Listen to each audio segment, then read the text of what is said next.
¿Puede el simple acto de recordar cambiar el destino de una nación e incluso de un continente?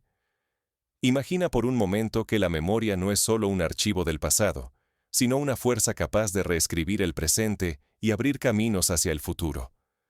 Esto no es teoría. Tanzania no colapsó en octubre del año 2025. Lo que ocurrió fue mucho más profundo.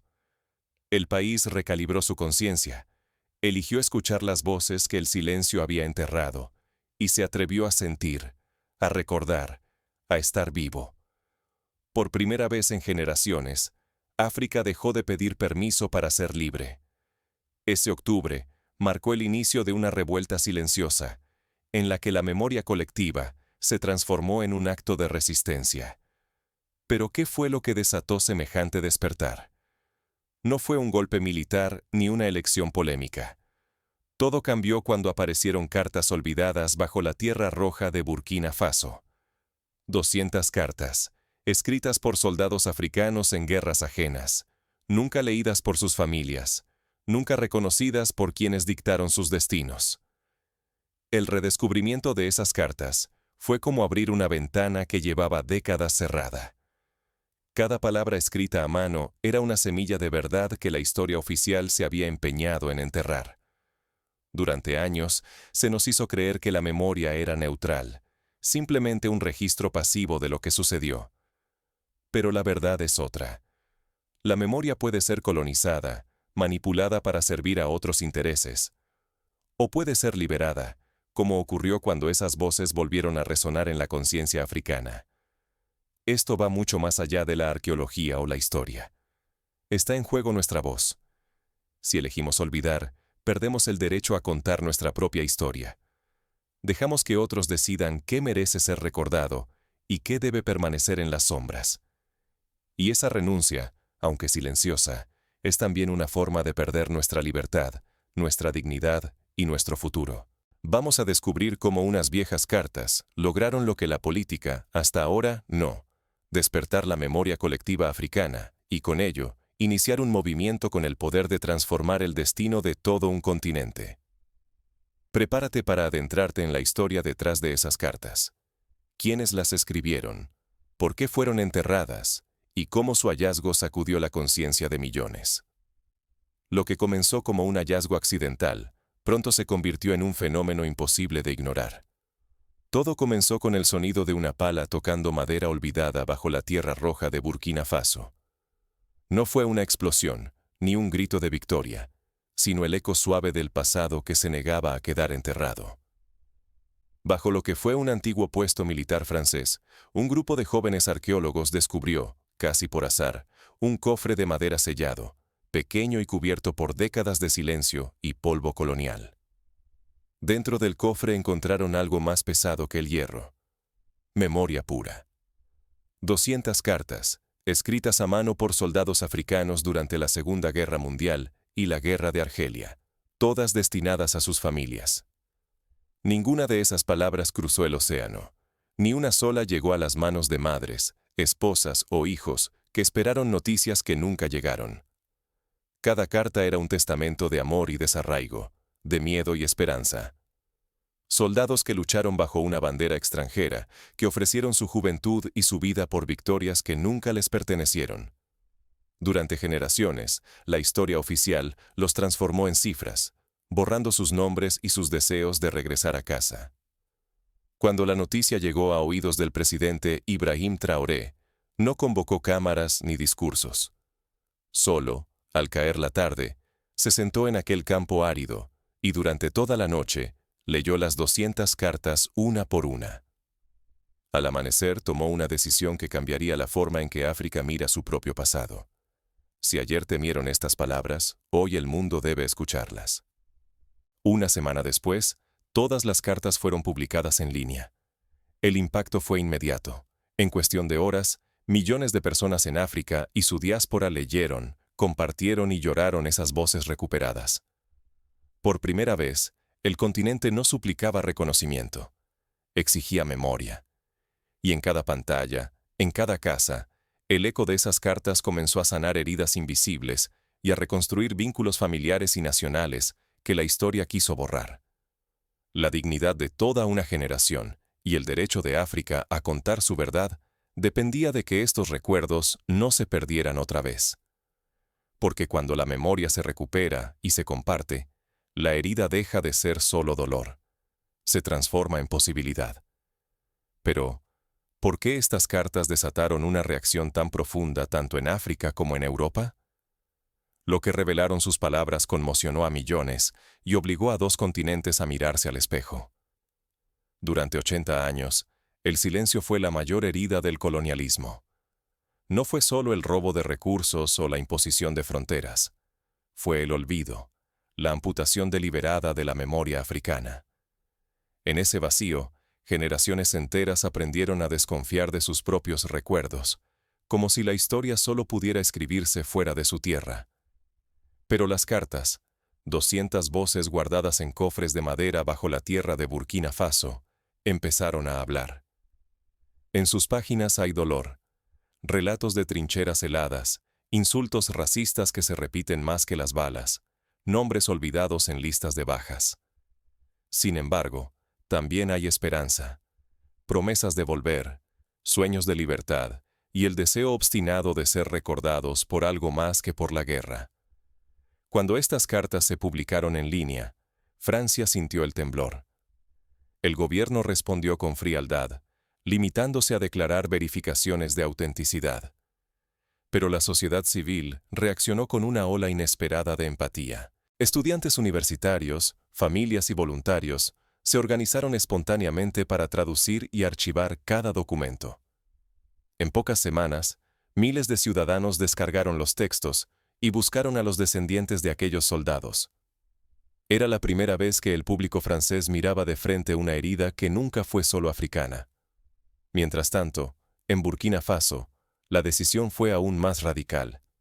El presidente anunció la desclasificación total de los archivos coloniales, aún sabiendo que eso podía costar millones en fondos europeos. La memoria, por fin, valía más que cualquier moneda extranjera. Lo que para algunos era una pérdida material, para el país era una ganancia moral. Recuperar el derecho a contar su propia historia, aunque doliera. Por primera vez, África dejó de pedir permiso para recordar. Exigió ser dueña de su memoria colectiva, de sus heridas y también de sus héroes. La lucha ya no era solo contra la injusticia, sino contra el olvido impuesto. Porque callar significaba perpetuar la amnesia colonial, renunciar a la dignidad y dejar que otros siguieran dictando el relato. El riesgo era claro. Si la memoria volvía a ser enterrada, la soberanía moral de África quedaría mutilada para siempre. Pero al compartir estas cartas con el mundo, comenzó a curarse una herida profunda. Recordar no solo era un acto de justicia, sino de reparación. Un modo de restaurar la autoestima colectiva y de afirmar, ante todos, que África sí tiene voz y memoria propias. La memoria empieza a sanar, pero cada palabra recuperada también transforma la cultura y las relaciones entre continentes. Pronto veremos cómo este renacimiento de la memoria desafía viejas narrativas e inspira a una nueva generación a reclamar su lugar en la historia. La memoria recuperada cruza fronteras y conecta generaciones separadas por la guerra y el silencio. Cada noche, en decenas de ciudades africanas y europeas, programas de radio y televisión leen una carta distinta al aire. Familias enteras y comunidades se reúnen, algunos frente a fogatas, otros en patios o plazas, para escuchar las voces de quienes antes fueron condenados al olvido. Por primera vez en generaciones, la historia íntima de los soldados africanos es parte de la conversación cotidiana. Museos en Dakar, Abiyán y París han dedicado alas enteras a las cartas. Las vitrinas muestran los papeles desgastados y junto a ellos, traducciones digitales y audios grabados por descendientes. En las escuelas secundarias, los estudiantes analizan esos textos en clase.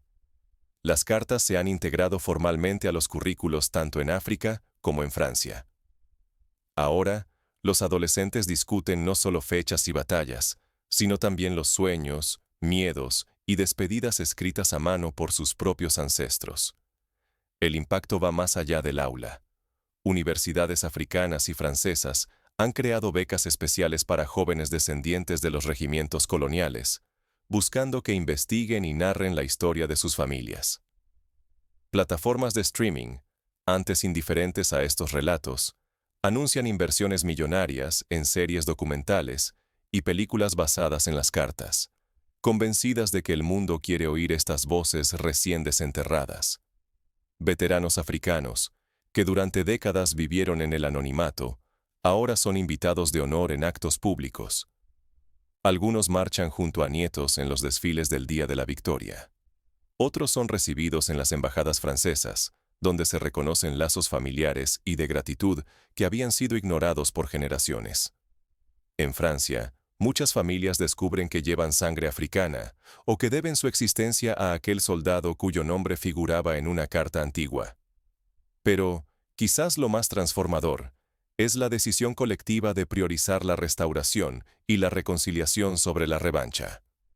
Las demandas de indemnizaciones materiales ceden paso al diálogo, a la escucha y a la construcción de un nuevo sentido de justicia.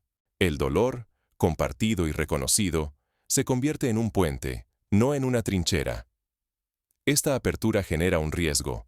Si la memoria no se comparte, la posibilidad de reconciliación puede perderse para siempre. Pero si se abraza este proceso, surge una identidad compartida, capaz de sanar heridas coloniales y escribir una nueva historia, juntos. Pero ¿cómo convertir esta ola de memoria y reconciliación en un movimiento sostenible que transforme instituciones y mentalidades? El siguiente paso será clave para determinar si el despertar de hoy se convertirá en un legado duradero. Recordar no es solo un acto del pasado, es una elección de futuro. La recuperación de estas cartas no se quedó en la emoción del descubrimiento. Jóvenes africanos, historiadores y activistas lanzaron proyectos digitales colaborativos para archivar y traducir cada palabra, conectando comunidades en todo el continente y la diáspora. A través de plataformas abiertas, la memoria antes enterrada cruzó fronteras, multiplicando voces que durante décadas fueron silenciadas. Lo más notable es que este renacimiento no fue impulsado por grandes organismos internacionales. Fueron las donaciones públicas, de ciudadanos anónimos, las que reunieron los fondos necesarios para digitalizar y difundir las cartas, demostrando que la memoria puede florecer desde la voluntad colectiva y no solo desde el poder institucional. La independencia en el financiamiento reforzó la idea de que la historia africana pertenece, ante todo, a sus propios pueblos. Pero el desafío no terminó ahí. La reconciliación, después de tanto silencio, no se impuso desde arriba ni se dictó en discursos oficiales. Emergió en pequeños actos de escucha y reconocimiento. Familias francesas y africanas que compartieron historias, universidades que abrieron archivos, jóvenes que tradujeron cartas para sus abuelos. Al poner al centro el dolor y las contribuciones de todos, la memoria se volvió puente, no trinchera. El impacto de este movimiento digital es inmenso. Por primera vez, cientos de miles de personas marginadas ahora ven sus relatos circulando en todo el mundo. La memoria digital se convirtió en una herramienta de justicia. Cada carta leída y compartida es un acto de resistencia contra la invisibilidad. Internet, lejos de ser solo una vitrina, permitió que las voces olvidadas llegaran a París, Dakar, Johannesburgo y a cualquier persona dispuesta a escuchar. A medida que África toma control de su propia narrativa histórica, la identidad continental se fortalece. Ya no se espera el permiso de otros para recordar o sanar. Ser africano hoy implica ser protagonista de la propia memoria, escribir el presente y decidir cómo se contará el futuro. Sin embargo, el riesgo es claro. Caer en la complacencia, pensar que con recordar basta. El verdadero reto es mantener viva y activa esta memoria, que no se apague con la moda o la emoción del momento. Porque olvidar de nuevo abriría la puerta a nuevos silencios y viejas heridas. La pregunta que queda no es solo qué pasó, es qué vamos a hacer nosotros con esta memoria viva, ahora que nos pertenece a todos. ¿Cuál será nuestro papel en proteger y expandir esta memoria colectiva? ¿Qué compromisos reales estamos dispuestos a asumir para que nunca más se repita el silencio? La memoria no pertenece a los imperios, sino a quienes se atreven a recordarla. Hoy, el futuro de nuestra identidad y dignidad depende de una decisión urgente. ¿Seremos cómplices del olvido o guardianes de la verdad recuperada? Las 200 cartas rescatadas no solo devolvieron nombres y emociones al pasado, nos señalaron el precio de ignorar las voces silenciadas. Recordar, en este contexto, no es un gesto pasivo. Es un acto de resistencia y de amor propio colectivo. Es volver a mirar el dolor para transformarlo, no para repetirlo, porque si no sanamos las heridas de la memoria, corremos el riesgo de heredar cicatrices que no son nuestras, pero que sí condicionan nuestro destino.